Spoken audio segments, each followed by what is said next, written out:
리빌딩 템플 인 미 시리즈 세 번째 시간 거룩한 성전을 꿈꾸며 라는 말씀의 제목으로 하나님의 말씀 전하겠습니다. 거룩한 성전을 꿈꾸며. 여러분, 우리가 함께 모여 예배하고 있는 이 아름다운 성전 회빛 한인 장로교회, 여러분, 우리 교회가 하나님의 거룩한 성전이심을 여러분은 믿으십니까? 아멘. 그렇습니다. 하나님의 성전은요, 거룩한 곳이에요. 그 이유는 그것에 바로 우리 주 하나님이 좌정하여 계시기 때문이죠. 하나님이 계신 성전이 거룩하다라는 사실은 교회를 다닌 모든 사람, 교회를 다니지 않던 많은 이들도 아마 쉽게 알고 있을 것입니다. 그런데 이 성전에 관한, 거룩한 성전에 관한 이 명제가 한 가지 주는 아이러니한 것은요, 이 거룩한 성전을 채우는 자들은 늘 더럽고 추한 죄인들이라는 것입니다. 세상에 있는 수많은 더럽고 추한 죄의 모습을 가진 갖가지 모양의 사람들이 하나님의 성전에 차고 들고 채우게 되어져 있어요. 분명히 하나님의 성전은 거룩한 곳이고 거룩한 곳인데 그곳을 채우는 그 사람들의 모습은 늘 죄에 휩쓸려 있는 사람의 모습입니다. 너무나도 아이러니하죠. 그렇다면 결과적으로 하나님의 성전은 거룩합니까? 거룩하지 못합니까? 어떻게 설명하시겠어요? 그러한 자들, 죄인들이 모여 채워져 있는 그 하나님의 성전을 거룩한 곳이라고 볼 수 있나요? 거룩하지 못한 곳이다 라고 할 수 있나요? 어떻게 말씀하시겠어요? 그래도 그 하나님의 성전은 거룩한 곳입니다. 아멘. 죄인들이, 아주 더럽고 추한 죄인들이 채워져 있고 가득 차고 넘치는 하나님의 성전이라 할지라도 그것이 거룩한 성전입니다. 그리고 그것이 거룩한 성전이 될 수밖에 없는 이유는 바로 성전이라는 곳이 가지고 있는 그 원 기능 하나 때문이에요. 그것이 뭐냐면 하나님의 거룩한 성전으로 들어온 자는 하나님의 말씀에 의해서 예배드림을 통하여 그들이 다시 한번 하나님의 거룩한 자로 새롭게 거듭날 수 있는 주의 은혜를 경험할 수 있다는 사실입니다. 그것이 바로 교회예요. 세상의 수많은 죄인들, 수고하고 무거운 짐짐자들아 다 내게로 오라. 구원받은 자들, 구원받지 못한 자들, 하나님의 그 초대 아래 누구나 올 수 있는 곳이지만 분명 하나님의 성전으로 들어온 믿음의 백성들, 그들이 하나님의 구원의 역사를 경험하면 그들의 삶은 죄악된 삶의 사망의 자리에서 생명의 자리로 옮겨지는 거룩한 하나님의 회복을 경험하게 될 줄 믿습니다. 저는 우리 회빛 한인 장로교회가 그런 교회가 되기를 원합니다. 겉문말 화려하고 무언가 갖춘 거를 다 갖추고 있어서 교회, 좋은 교회, 아름다운 교회, 큰 교회가 아니라 하나님의 거룩하심을 닮아가며 우리들의 삶의 죄악이 끊어지고 교회가 죄와의 단절을 통해 하나님의 구원의 기쁨을 경험하는 아름다운 교회, 바로 우리 교회가 되기를 소망합니다.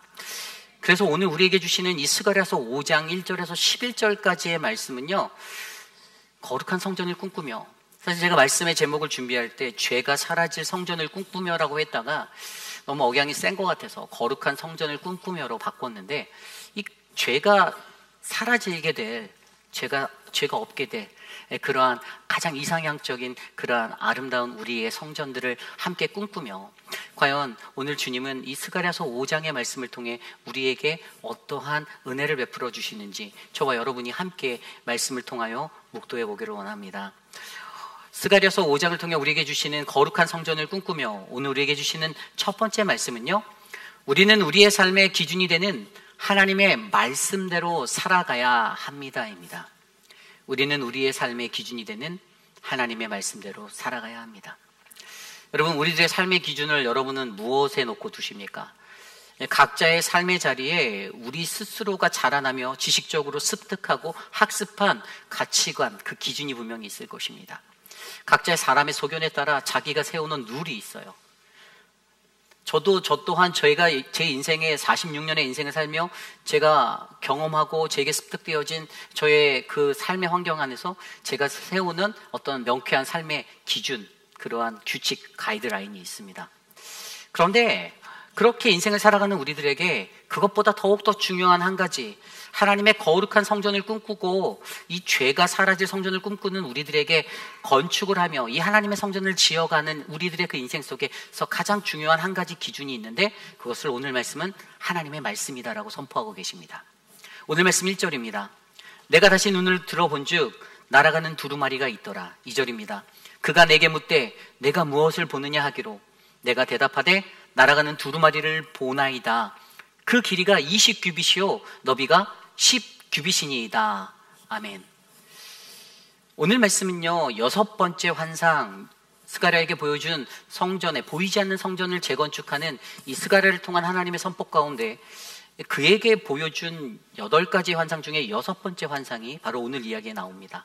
간단히 말하면 날아가는 두루마리의 환상이었어요. 그런데 스가랴가 자신의 눈을 들어 바라보았을 때 그냥 날아가는, 하늘에 날아가는 두루마리가 있다라고 1절에 묘사하고 있습니다. 그리고 그것에 대해서 하나님께서 그에게 물어보실 때 내가 무엇을 보느냐라고 묻고 있어요. 우린 여기서 매우 귀중한 한 가지 사실을 주목하여 바라볼 수 있습니다. 그것은 내가 무엇을 보느냐. 사실 어제 5번째 환상에서도 이 순금 등잔대와 두 감람나무의 환상에서도 그것을 바라보는 스가랴에게 내가 무엇을 보느냐라고 질문하셨거든요. 내가 무엇을 보느냐. 여러분, 하나님의 주시는 그 환상의 자리, 그리고 우리에게 들려지는 그 말씀의 자리에서 여러분, 우리가 무엇을 보는가 굉장히 중요합니다. 내가 무엇을 보는가. 제가 앞서 설명드린 대로 우리의 시선은요, 늘 저와 여러분들에게 삶의 자리에서 만들어진, 이미 형성된 어떤 가치관들, 자신의 생활 기법, 그것을 어떤 이들은 나의 신앙관이다라고 표현하는 분들도 있지만 자신의 신앙의 색깔에 따라 우리가 그것들을 들여다보고 판단하고 생각하게 되어져 있습니다. 하나님의 말씀이 A라는 그 말씀이 선포되어지는데, 그런데 그 사람이 가지고 있는 가치관과 생각의 기준에 따라 그 말씀이 해석될 때는 B가 되기도 하고 C가 되기도 합니다. 어떤 자에게는 하나님의 저주의 말씀 같은 무서운 말씀인데, 어떤 자에게는 그 말씀이 단순히 표면적으로 문자적으로 전달되어지는 무서운 말씀이 아니라 그러기 때문에 하나님 앞에 더욱더 거룩히 살아야지라는 다짐의 결실로 가는 비의 말씀이 될 때도 있습니다.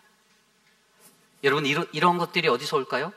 바로 저와 여러분, 우리 스스로가 만들어놓은 우리의 신학적인 어떤 사상과 가치관, 나의 신앙의 기준으로부터 이것들이 오게 되어져 있습니다. 그래서 우리가 날마다 하나님의 말씀을 대할 때 가장 우리가 중요하게 여겨야 하는 것은 내가 지금 내게 들려지는, 내게 보여지는 그 하나님의 말씀 속에서 나는 무엇을 보고 있는가를 점검해 보는 것입니다. 나의 신앙적인 기초가 어떤지, 하나님의 말씀을 듣는 나의 신앙의 자리가 어떠한지를 두들겨보고 점검해보고 조명해보는 것입니다. 그래서 오늘 그가 말합니다.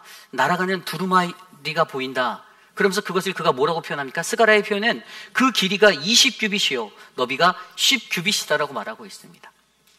하늘에 떠있는 두루마리, 여러분 두루마리가 무엇입니까?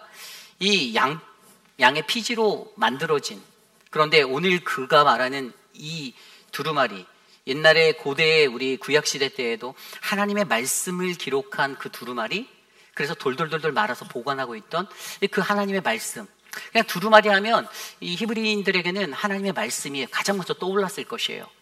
그런데 그것이 하늘에 펼쳐져 있어요. 날아가고 있어요. 근데 그 사이즈가 너무나도 크다라고 표현하는 거예요.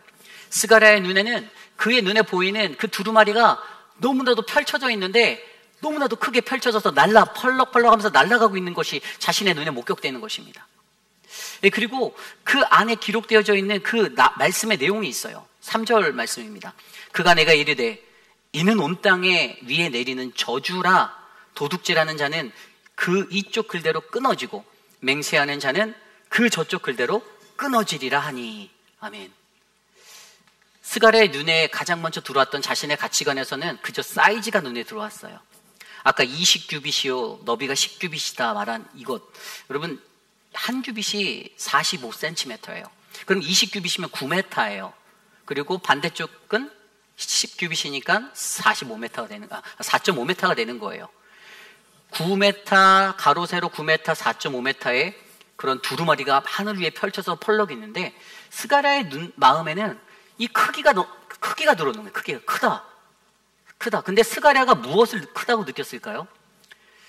분명히 스가랴도 어떤 영적인 흐름을 받은 하나님의 선지자였기 때문에 저는 그것이 오늘 이스라엘을 덮고 있는 죄악이 크다라고 느꼈을 거예요. 하나님의 말씀, 그리고 하나님의 말씀이 굉장히 크게 전달되었을 거예요.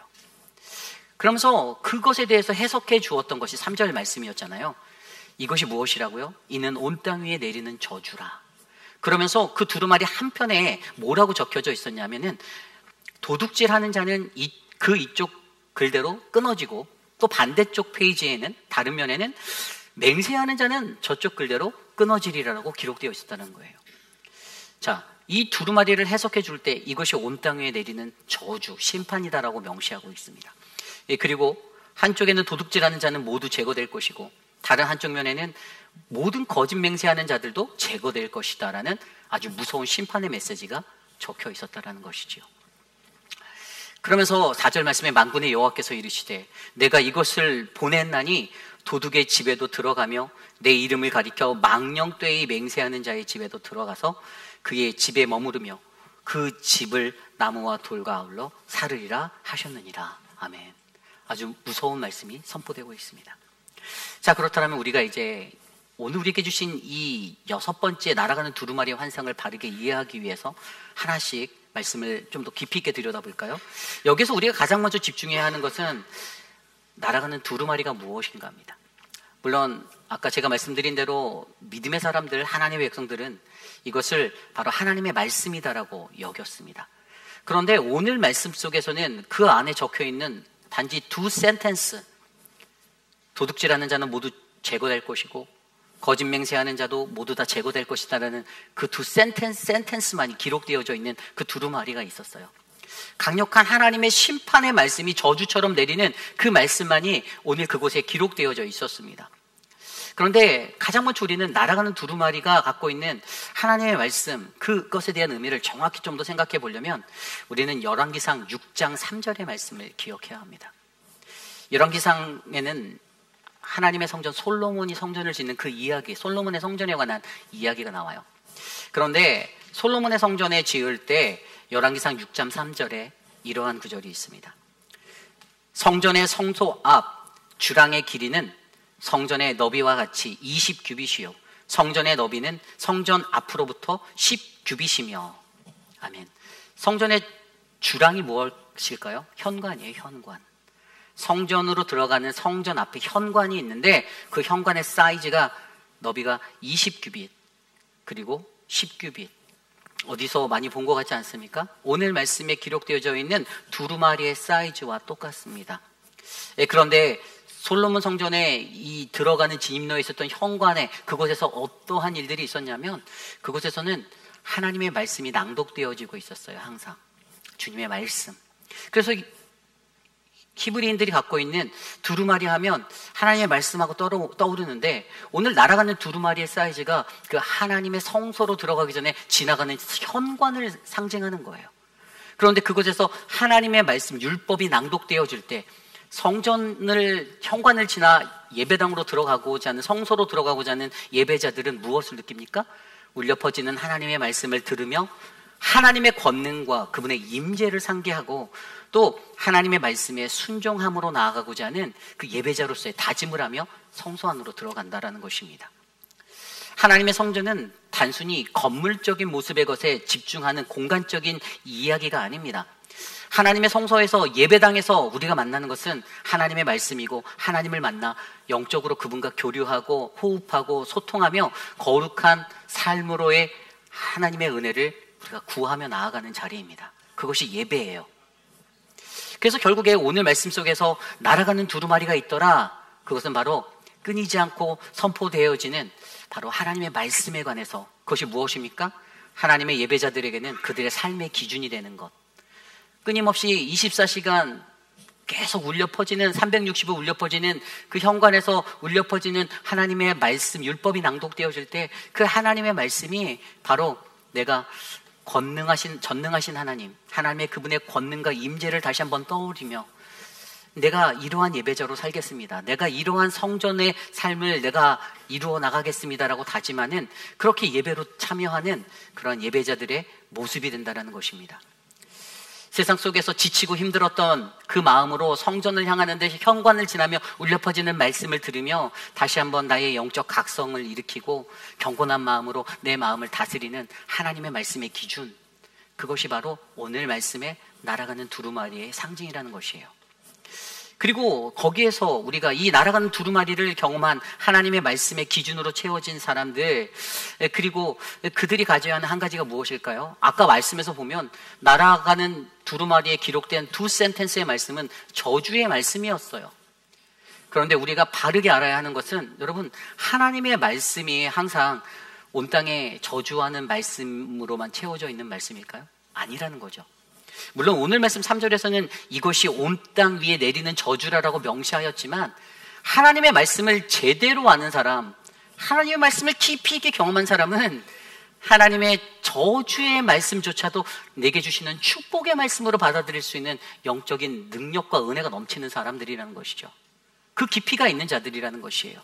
그래서 말씀에 관한 오해를 벗어나서 하나님의 말씀이 그냥 나를 억누르기 위해서, 내 마음을 불편하기 위해서 주는 두렵고 떨리는 어떤 무서운 심판의 메시지가 아니라, 하나님의 말씀은, 그 말씀이 우리에게 복이 되게 하려면 내가 그 말씀에 합당한 삶을 살아내야지의 결단으로 나아갈 수 있는 이 믿음의 삶이 저와 여러분들 안에 열려야 한다는 것입니다. 그것이 예배자의 참된 모습이라는 것이에요. 여러분, 결국에 중요한 것은요, 오늘 이 날아가는 두루마리의 이 환상을 통해 그에게 얘기해 주고 싶었던 것은, 너의 삶의 기준이 무엇인가? 내가 무엇을 바라보는가? 너의 기준은 무엇이니를 점검하는 거예요. 우리들의 삶의 기준이 무엇이 됩니까? 바로 하나님의 말씀입니다. 그리고 그 말씀이 내 삶의 모든 것들의 결정 방향성이 되어야 되는 것이에요. 내가 조금 더 경험했고, 내가 좀 더 가졌던 나의 노하우적인 스킬, 인생의 어떤 경험담, 물론 그것도 중요하지만 그것보다 더욱더 원동력 있고 힘이 있는 것은 오직 하나님의 말씀입니다.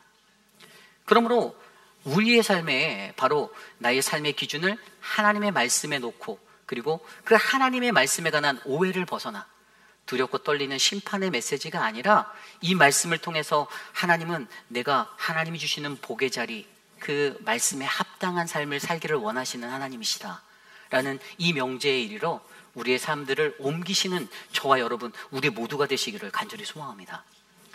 오늘 말씀의 이 시대적 배경 속에 이스라엘이 70년의 바벨론의 포로기를 끝내고 돌아와 그들이 삶을 살았는데, 오늘 말씀 속에서 보여지는 두 가지, 도둑질하는 거, 맹세하는 자, 이것이 바로 그들이 그 당시 가지고 있었던 아주 그들의 만연해 있던 대표적인 죄를 정리해서 우리에게 알려주는 거예요. 그들이 돌아와서 하나님의 성전을 회복하고 짓고 살아가야 하는 그러한 선지자들의 메아리 속에 학개 선지자, 스가랴 선지자, 말라기 선지자가 외쳤던 보이는 성전, 보이지 않는 성전, 그 어떠한 유형이든지 하나님의 성전이 다시 회복돼야 된다라는 재건축에 대한 것들을 그들에게 한탄으로 외칠 때 처음엔 좀 하려고 움직였는데 결국에 어떻게 됐습니까? 제가 어제 말씀에서도 말씀드렸듯이 사마리아 사람들의 회방과, 그리고 유대인들 자신들의 그 높은 자존감의 모습들, 높은 자존심의 모습들로 인해서 그것이 16년 동안 중지되게 되었었어요. 그러면서 어떻게 됐죠? 그들이 시선을 돌려 내 집이나 짓자, 우리 집이나 잘 짓고 내가 여기다 뿌리 내려고 다시 잘 살자. 안일해졌던 그들의 마음 가운데 있었던 그러한 모습들을 하나님께서는 지적하시면서, 너희가 맹세하고 하지 않는 것은 정말 도둑질이고 거짓 맹세다. 그렇게 살아가는 너희들의 그러한 어그러진 신앙의 모습들을 너희가 바꿔야 한다, 깨뜨려야 한다.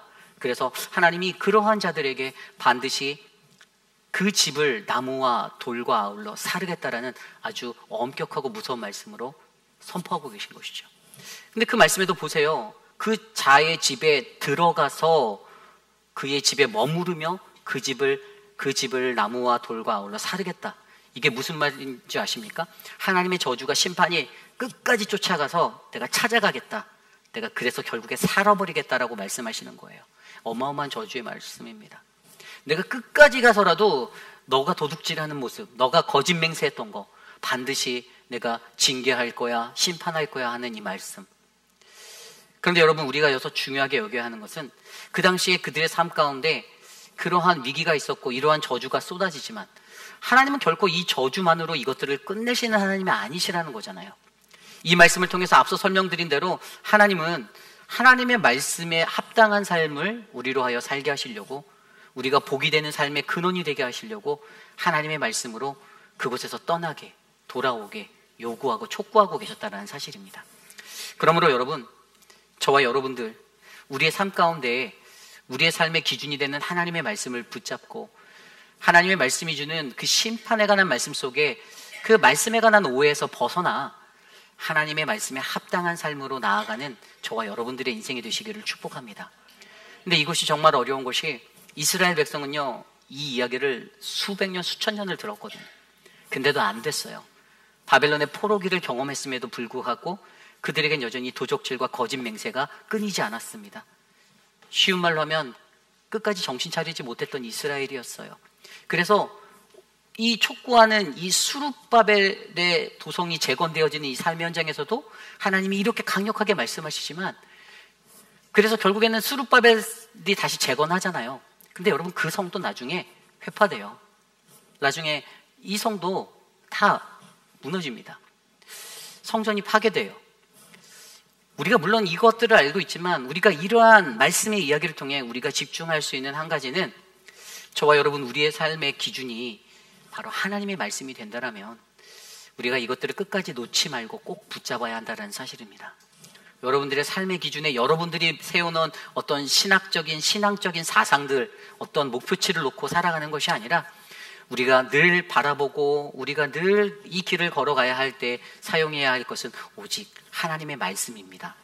그러므로 여러분, 저와 여러분들 안에 주시는 하나님의 말씀을 잘 기억하며 하나님의 말씀 안에서 하나님의 말씀대로 오늘 하루를 아름답게 살아내시는 믿음의 백성이 저와 여러분 우리 모두가 되시기를 소망합니다. 하나님의 말씀을 꼭 붙잡으십시오. 어떻게 하면 이 말씀대로 내가 살아낼 수 있을까? 이 말씀대로 내가 살기 원합니다라고 간구하시는 우리 모두가 되시기를 간절히 축복합니다. 이것이 오늘 말씀의 첫 번째, 거룩한 성전을 꿈꾸며 우리는 우리의 삶의 기준이 되는 하나님의 말씀대로 살아가야 합니다입니다. 오늘 두 번째로 거룩한 성전을 꿈꾸며 오늘 우리에게 주신 두 번째 말씀은요, 우리는 언제나 죄를 미워하시는 거룩하신 하나님을 기억해야 합니다입니다. 우리는 언제나 죄를 미워하시는 거룩하신 하나님을 기억해야 합니다. 오늘 말씀 5절 이후의 말씀에는요, 7번째 환상, 에바에 관한 환상이 보여지고 있습니다. 5절 말씀입니다. 내게 말하던 천사가 나와서 내게 이르되 너는 눈을 들어 나오는 이것이 무엇인가 보라 하기로. 이 7번째 환상의 첫 구절에서도 너의 눈을 들어 나오는 이것이 무엇인지를 보라라고 요청하고 계세요. 그러니까 우리들의 눈에 보이는 것이, 우리가 이해하고 받아들이는 것이 어떤가, 이것이 그 기준 되는 것이 어떤 것에 의해 이것이 처리가 돼서 내게 결과론적으로 이것이 무엇이구나라고 되는가, 이것을 하는 이 기초가 굉장히 중요하다는 것에서 다시 한번 강조해주고 있어요.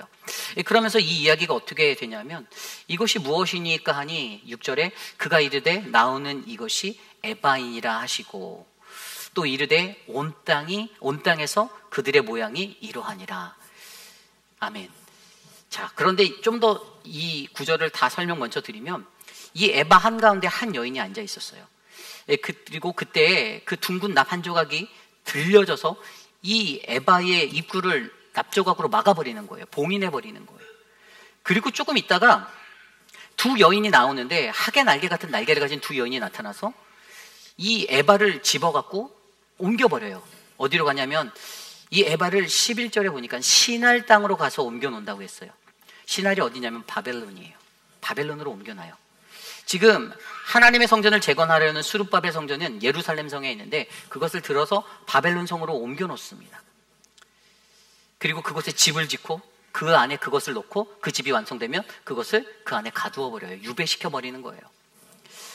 자, 그렇다면 이 에바의 환상에 관한 것들을 우리가 좀 더 말씀 안에서 풀어보고자 합니다. 가장 먼저 우리가 집중해야 되는 것은 에바가 무엇인가요? 에바는 무엇입니까? 에바는요, 어떤 그 큰 그릇 같은 어떤 그런 것이에요. 여기에는 이제 뭐 곡식 같은 것, 곡물들 36.44리터를 담을 수 있는 어떤 그러한 담는 그릇의 용기로 사용되었던 것이 에바입니다. 그런데 이 에바가 나타내고 있는 영적인 것이 하나 있어요. 그것이 아모스 8장 5절에 나와 있습니다. 너희가 이르기를 월삭이 언제 지나서 우리가 곡식을 팔며 안식일이 언제 지나서 우리가 밀을 내게 할꼬, 에바를 작게 하고 세계를 크게 하여 거짓 저울로 속이며. 아멘. 에바가 나타내주는 성경 속의 한 가지 그것은 구약에선 자신의 탐욕을 채우기 위한 속임수의 도구로 그들이 에바를 사용하였습니다. 내 욕심, 나의 만족, 나의 이기적인 것들, 나의 유익을 위해서 사용했던 도구가 이스라엘 사람들에게 에바였어요. 그러한 속임수가 어떻게 해요? 그 땅에 가득했다라고, 그것이 바로 그들의 모양이다라고 오늘 말씀이 설명하고 있는 거예요. 그래서 여기서 우리가 한 가지 알 수 있는 교훈은요, 여러분, 하나님의 백성이든 누구든지 세상에 있는 자들인지 속이는 자는 속이는 것으로 망하게 되어져 있습니다. 성경은 그것을 전하고 있어요. 항상 속이는 사람은 속이는 것 때문에 망해요. 어떻게 아냐고요? 제가 알아요. 제가 어렸을 때 엄마한테 거짓말을 몇 번 했던 적이 있어요. 작은 거짓말을 했는데 먹히는 거예요. 희열을 느꼈어요. 그 다음에 조금 더 큰 거짓말을 했더니 또 되더라고요. 마지막에 약간 큰 거짓말을 했는데 걸렸어요. 혼났습니다. 이게 안 되는구나라는 생각을 마비시켜버려요. 조금씩 속임수를 쓰다가 속임수가 먹히니 이게 되네? 그런데 뭐 그것이 걸렸든 안 걸렸든 저는 다행히 저희 엄마 아빠한테 엄청 혼나서 죽을 만큼 혼나서 지금은 이제 그것을 안 하지만, 그것을 경험하지 못한 사람은 그게 먹히는 줄 알고 그냥 속이는 인생을 살아요. 속이고 또 속이고, 하나를 피하려다 보니 이런 거짓말을 하고, 이 거짓말 하다 보니 이걸 피하려다 또 다른 거짓말을 하고, 거짓말로 거짓말을 덮고 계속 그 인생이 반복되는 인생을 삽니다. 그 대표적인 성경 속의 인물이 누구였습니까? 우리가 잘 알고 있는 야곱이었어요.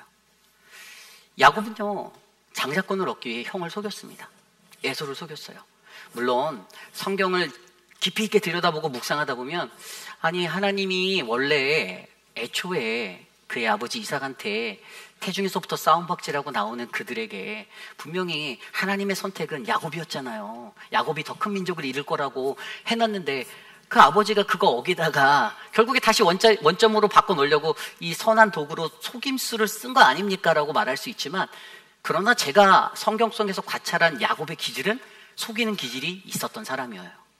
그래서 야곱이 속임수를 했는데, 야곱이 속임수를 썼던 그래서 얻었던 장자권 때문에 그가 어떻게 됩니까? 도망가게 되잖아요. 어디로 가죠? 외삼촌집 라반의 집에 갑니다. 그런데 어쩌죠? 자기보다 더 속임수를 잘 쓰는 외삼촌 라반을 만났어요. 무려 20년을 고생합니다. 그 집에 갔더니 두 딸이 있네요. 근데 큰 딸보다 둘째 딸이 너무나도 라헬이 너무 이쁜 거예요. 마음에 들었어요. 결혼하려면 어떻게 할까 하더니 외삼촌이 7년을 섬기래요. 열심히 일하래요. 열심히 일했어요. 첫날 밤을 맞았습니다. 자고 일어났더니 라헬이 아니고 레아가 들어와 있네. 깜짝 놀랐습니다. 그래서 어떻게 됐나요? 아니 외삼촌이 이러는 거 라반이 알았어 줄게. 줄 테니까 7년 더 일해. 또 죽을 힘을 내서 7년을 또 일했습니다. 그래서 그때는 다행히 둘째 라헬을 자신 아내로 맡게 되었어요. 그리고 나서 그와 함께 또 6년을 살면서 6년 동안 자녀도 없고 재산도 뭐고 그러고 살아서 그와 함께 동행했던 시간이 20년이었습니다. 속임수로 능한 자, 속임수로 망하리라. 하나님이 주시는 성경의 영적인 원리예요. 거짓말과 속임수로 능한 자가 어떻게 멸망하는지 보여주고 있어요. 그런데 그 속임수가 이스라엘에 가득했다라는 거예요. 포로기 시간을 보내면서도 그들 안에 땅에 만연해 있었던 속임수가 있었다라는 것입니다. 내가 조금 편하기 위해서, 내 것 좀 더 끌어안기 위해서 다른 사람을 속이고 눈속임을 하고, 그러한 것들이 그들에게 만연한 죄가 되어서, 그러나 하나님 분명히 우리에게 말씀하십니다. 속이는 자는 속임수로 망하리라. 그런데 여기에서 이것이 끝납니까? 아니에요.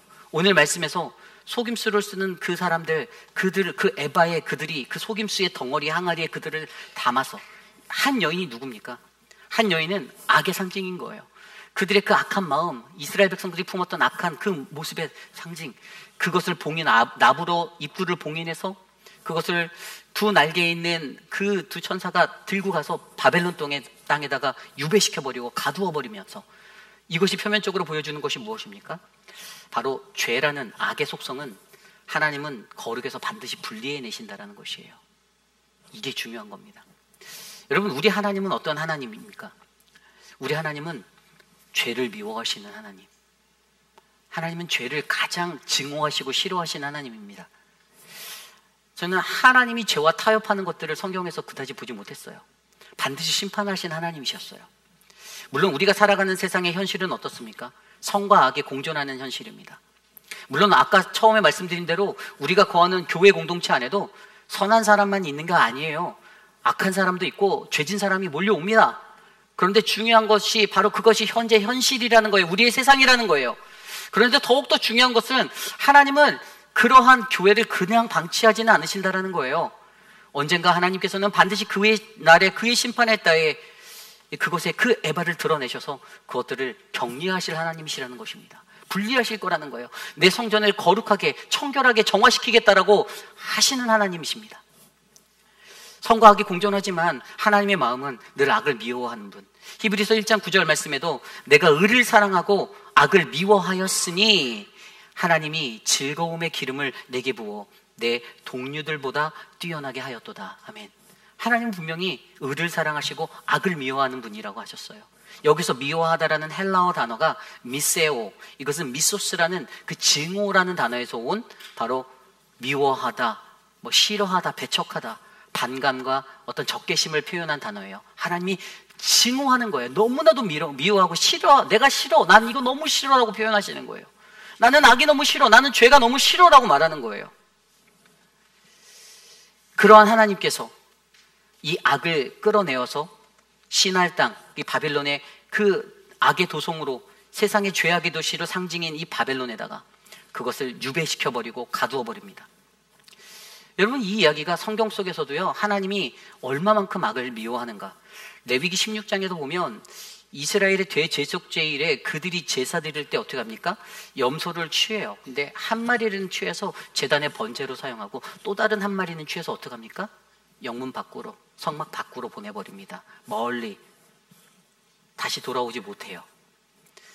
죄를 거기에 담아 그 염소는 성막 안으로 들어오지 못합니다. 하나님은 분명하신 분이세요. 하나님은 죄를 미워하시는 하나님이십니다. 그렇기 때문에 우리 하나님이 갖고 계시는 한 가지 정확한 그 하나님의 거룩한 성전의 사상은요, 비록 죄인들이 가득 차여져 있는 세상 하나님의 교회이다 할지라도 그 하나님의 거룩한 성전에는 반드시 하나님은 악을 거룩에서 분리하시는 하나님이 되신다는 사실입니다. 그것이 바로 성전이 가지고 있는 정화 기능이에요. 여러분, 저는 저와 여러분들에게 우리가 세워나가는 하나님의 거룩한 성전, 그 거룩한 성전의 미닝 안에서 우리는 언제나 죄를 미워하시는 거룩하신 하나님을 기억하셔야만 합니다. 하나님은 죄를 정말 싫어하신다. 아마 여러분들도 일상 속에서 여러분들이 제일 싫어하는 거 대화할 때 있잖아요. 어떤 반응들이 일어나죠? 내가 너무 싫어하는 거 막 하라고 하면 막 그냥 오금이 저리게 막 그냥 막 이렇게 저거 하시잖아요. 나 너무 싫은데 그거. 저도 정말 제가 싫은 거 하라고 할 때 제일 정말 싫거든요. 똑같아요. 하나님도 죄가 너무 싫고 악이 너무 싫은데 내가 이 죄를 너무 미워하는데 얘랑 타협하라고 하나님께 권면해 보세요. 하나님이 어떻게 반응하실지. 좀 세상이 그렇게 돌아가잖아요. 하나님 다 교회가 그런 것 아닙니까? 죄인들이 함께 어울려져서 이렇게 룰루랄라 재밌게 아주 행복하게 살아가면 되는 거 아닐까요? 라고 말해보세요. 하나님의 응답이 무엇일까요? 그래, 네가 맞다. 너 참 지혜롭구나. 맞아. 교회란 그런 곳이야. 그냥 대충 한평생 그렇게 보내다가 적당한 때에 이렇게 가면 돼. 이렇게 말씀하신 하나님은 아니실 거라고요. 우리가 기억해야 하는 사실은 하나님은 악을 정말 미워하시고 하나님의 백성이 거하는 곳에는 반드시 악이 제거되어 분리되어져야 한다라는 이것에 대해서 저와 여러분들이 기억하시고 저와 여러분들이 하나님의 말씀 안에서 죄를 끊어내기 위해 노력하는 우리 모두가 되길 원합니다. 그렇다면 마지막으로 이것이 이루어지려면 무엇이 필요할까요? 저는 그것이 바로 하나님의 말씀에서는 나의 성전을 허는 것이다라고 말씀드리고 싶습니다. 여러분, 우리는 우리의 성전을 헐어내야 해요. 여러분들은 어떤 성전을 짓고 계십니까? 우리가 지금 묵상하고 있는 스가랴서는요, 보이지 않는 성전에 관한 이야기예요. 학개 선지자가 스가랴서 앞에 있는 학개서가 보이는 성전의 재건에 관해서 홍보하고 강조하였다면 스가랴 선지자는 우리의 눈에 보이지 않는 내 안에 지어가는 하나님의 성전에 대해서 강조하고 있습니다. 여러분, 나의 성전을 헐고 이 새로운 시대에 거룩한 성전으로 지어가야 하는 것. 여러분, 구약시대 때 그들은 제사하며 어떤 제사를 드렸죠? 그들의 제사는 제물로 드려지는 짐승의 피를 희생제사로 드려서 대속을 받았던, 제사장을 통해 대속을 받았던 제사였어요. 그런데 신약의 시대에 와서는 예수 그리스도 그분이 십자가에 단 한 번에 달리셔서 그분이 흘리신 그 보혈로 모든 죄를 씻어주셨습니다. 대속해 주셨어요.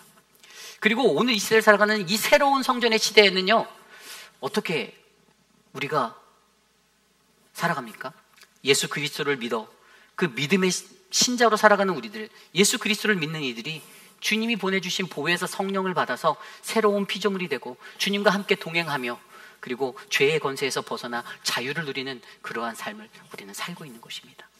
바로 오늘 우리가 살아가는 이 새 성전의 시대에, 바로 새로운 성전 시대 때 여러분, 저와 여러분 우리 안에 지어져야 할 하나님의 성전은요, 바로 죄를 미워하시는 하나님의 거룩하신 그 하나님을 기억하며 우리가 지어야 하는 성전은 바로 내 안에 내가 짓고 있는 나의 죄악된 성전을 제거하여 버리고 헐어버리고 새로운 하나님의 거룩한 말씀 안에서 지어지는 거룩한 성전을 지어내는 것입니다. 여러분, 성전이요, 성경을 들여다보면 4번 무너졌어요. 원래 성막, 그 실로에 있었던 건 성막이잖아요. 근데 그것까지 하면 4번인데 다 무너졌어요. 실로에서 있었던 성막은 여러분들도 아시겠지만 블레셋과의 전투 가운데서, 그리고 그때 엘리 제사장 아들들의 그 제사장 직분을 감당했던 그들의 부패함 때문에 이 언약궤를 뺏기게 되면서 실로의 성막이 무너졌습니다. 그렇죠? 그리고 두 번째는 솔로몬 성전이에요. 다윗이 그렇게 기도했던, 솔로몬이 혼신의 힘을 다해서 지었던 이 역대하 말씀에 나오는 이 솔로몬의 성전이 어떻게 무너졌습니까? 이 성전 또한 이 제사장들이 이때 당시에 너무나도 부패했어요. 그리고 나라가 너무나도 죄악을 가득했어요. 결국에 솔로몬 성전은 바벨론에 의해서 BC 586년에 무너지게 되었습니다. 그리고 나서 포로로 끌려갔던 70년의 삶을 보내고 돌아온 그들에게 수룹바벨을 통해서 수룹바벨 성전이라 불리는 새로운 성전이 재건됩니다. 우리가 그게 지금 말씀에서 동기부여 받고 있는 성전의 건축이에요. 그런데 수룹바벨 성전도 말라기에 가보면요, BC 517년도에 무너지게 되어 있습니다. 시리아 아람을 통해서 그 사람들이 그때 우리가 알고 있는 안티오쿠네스 4세, 에피파네스라고 불리는 이 사람의 침략으로 통해서 무너지게 되어요. 반복된 종교적 위선이 그들 안에 담겨져 있었고 거룩함을 잃어버리는 죄의 만연이 오늘 말씀에서 도적질하는 자, 거짓 맹세하는 자의 모습으로 자리 잡혀 있어서 멸망하게 되었습니다. 그리고 이렇게 성전이 망가지고 나서 헤롯이 대왕이 되었을 때 헤롯 성전이 지어지게 되는데 마태복음 24장에 나온 대로 로마의 장군이었던 디도에 의해서 BC 70년에 파괴가 됩니다.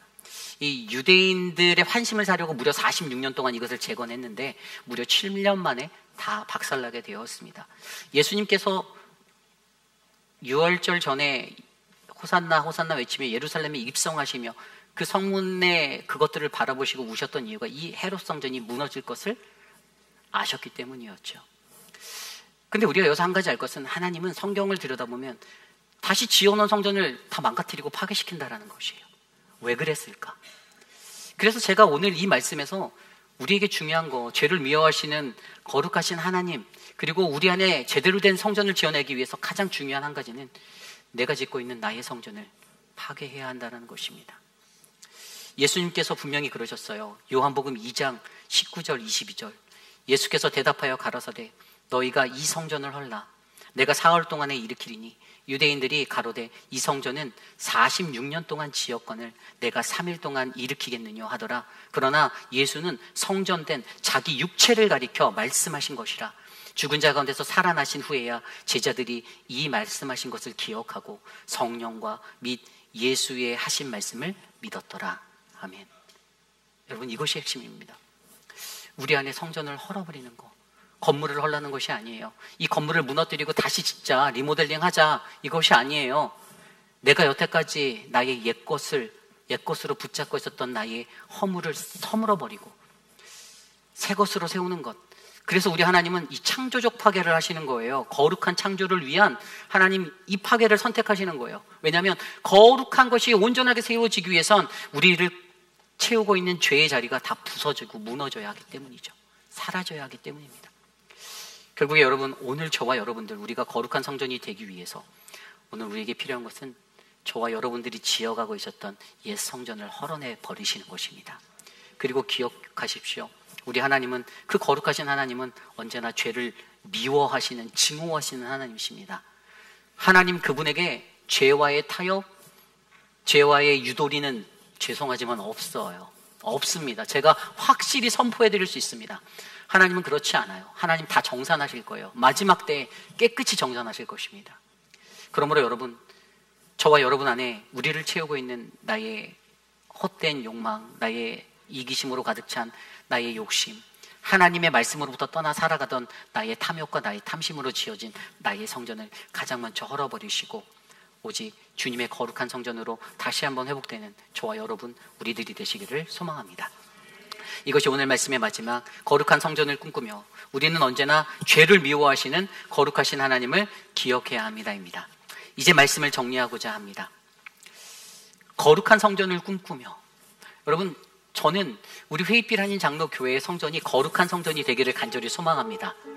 거룩한 성전의 의미는 그냥 교회가 깨끗하고 잘 정리된 그런 외형적인 모습을 말하는 것이 아닙니다.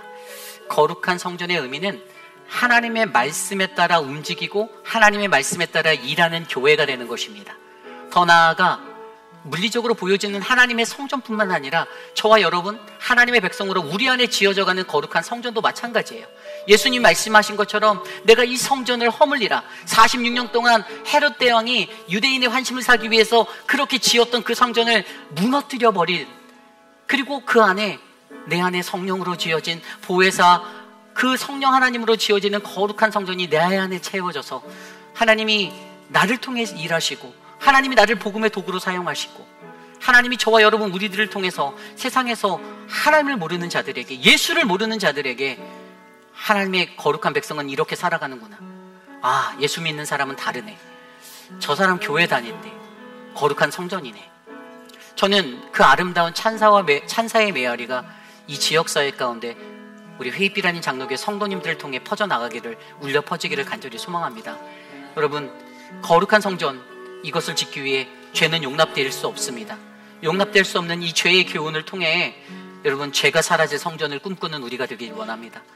죄가 사라지는 성전, 더럽고 추한 죄인들이 몰려들지만 이상하게 그 교회에만 가면, 그 성전에만 가면 그들이 정화되어서 나아가는, 죄 때문에 혼미하고 정신 못 차리고 그렇게 살아가던 자들이, 악의 추종자들이 다 모여도 회의빛 한인 장로교회만 가면 그곳에 임재하시는 성령 하나님의 은혜로 선포되어지는 하나님의 말씀에 의해서 그들의 삶이 변화되고 하나님을 만나고 그렇게 회복되어져가는 새롭게 거듭나는 인생, 저는 그 인생들이 바로 우리 회의빛 한인 장로교회를 통하여 많이 늘어나기를 간절히 소망합니다.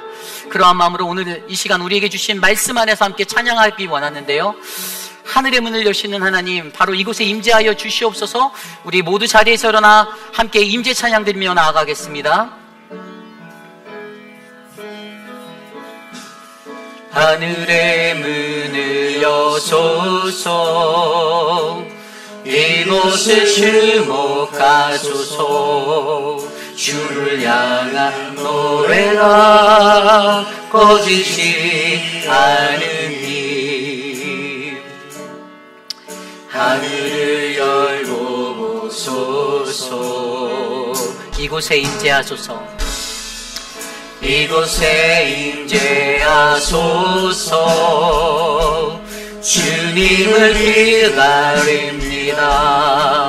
기도의 향기가 하늘에 닿으니 주여 임재하여 주소서. 이곳에 오소서. 이곳에 오셔서 이곳에 앉으소서. 이곳에서 드리는 예배를 받으소서. 주님의 주님의 이름만이, 오직 주의 이름만 이곳에 있으니. 우리 처음부터 다시 고백할까요? 하늘의 문을 여소서. 하늘의 문을 여소서. 이곳을 주목하시는 하나님, 이곳을 주목하소서. 주를 향한 노래가 꺼지지 않으니 하늘을 열고 보소서. 주님 이곳에 임재하여 주시옵소서. 이곳에 임재하소서. 주님을 기다립니다. 주님을 기다립니다. 기도의 향기가 하늘에 닿으니 하늘에 닿으니 주님 임재하여 주시옵소서. 주여 임재하여 주소서. 이곳에 오셔서 이곳에 앉으소서. 이곳에서 드리는 예배를 받으소서. 주님의 이름이 주님의 이름만이 오직 주의 이름만. 이곳에 오셔서 이곳에 오셔서 이곳에 앉으소서. 이곳에서 드리는 예배를 받으소서. 주님의 이름이 주님의 이름만이 오직 주의 이름. 우리 두 손 높이 들고 마지막으로 고백합니다. 이곳에 오시옵소서. 이곳에 오셔서 이곳에 앉으소서. 이곳에서 드리는 예배를 받으소서. 주님의 이름이 주님의 이름만이 오직 주의 이름만. 이곳에 오직 주의 이름만 오직 주의 이름만 이곳에 있습니다. 참으로 존귀하신 하나님, 주님의 은혜에 감사드립니다. 하나님께서 이곳에 세우신 우리 회의빛 한인 장로교회가 죄가 사라지는 거룩한 성전을 꿈꾸며 나아가기를 기도합니다. 하나님, 죄 많은 세상 가운데 거룩한 주의 존전으로 하나님 우리를 지어주시고, 하나님 이곳에서 하나님의 말씀에 합당한 기준으로 하나님 말씀대로 살아갈 수 있는 믿음의 백성들이 바로 우리가 되도록 인도하여 주시옵소서. 하나님, 언제나 죄를 미워하시는 하나님, 속이는 자 속임으로 망하리라는 그 성경의 교훈을 받아 하나님 거룩함에서 분리되어져야만 하는 악을 하나님께서 반드시 나의 성전을 헐며 다시 새로운 그 새 시대의 성전으로 이뤄내실 하나님이심을 우리가 알고 믿사오니, 하나님 오늘 이곳에 그 새 시대의 새 성전을 우리를 통하여 지어 주시옵소서. 사랑의 하나님, 육신의 연약함 가운데 계신 많은 분들, 사랑하는 박문자 집사님의 치료의 과정을 만져주시고 회복하여 주시옵소서. 하나님, 환절기 감기와 같은 것들로 고통받고 계시는 우리 강순복 집사님과 김옥순 권사님의 건강을 지켜주시고 하나님의 은혜 안에 잘 회복되어질 수 있도록 만져주시옵소서. 사랑하는 우리 앙금녀어머님의 생신을 하나님께서 축복하여 주시고 복을 내주셔서 어머님이 사시는 동안에 건강하게 사랑하는 자녀들이 믿음의 자녀들로 자라날 수 있도록 기도하는 어머니, 그 기도가 끊이지 않는 축복의 어머니로 하나님 건강하게 붙잡아 주시옵소서. 지금은 우리 구주 예수 그리스도의 무한하신 은혜와 그 크신 하나님의 사랑하심과 성령 하나님의 감화감동 교통하심의 역사가 거룩한 성전을 꿈꾸며 살아가는 우리들, 하나님 우리 안에 지어질 보이지 않는 그 성전도 하나님의 말씀의 기준으로 주님의 말씀대로 지어지는 아름다운 성전이 되기를 원합니다. 하나님, 우리는 죄를 미워하시는 그 하나님, 거룩하신 하나님을 따라 하나님 죄에서 분리된 거룩한 자로 새롭게 거듭나 새로운 성전을 짓기 원합니다. 주님, 우리의 가정 위에 내 안에 역사하여 주시옵소서라고 간구하는 사랑하는 모든 회의빛 한인 장로교회 성도님들, 오늘 이 거룩한 주일날 주의 존전에 나와 엎드려 간구하는 믿음의 백성들 한 사람 한 사람, 저들의 가정과 자녀와 삶의 터전 위에 지금으로부터 영원토록 함께 하시기를 간절히 축원하옵나이다. 아멘.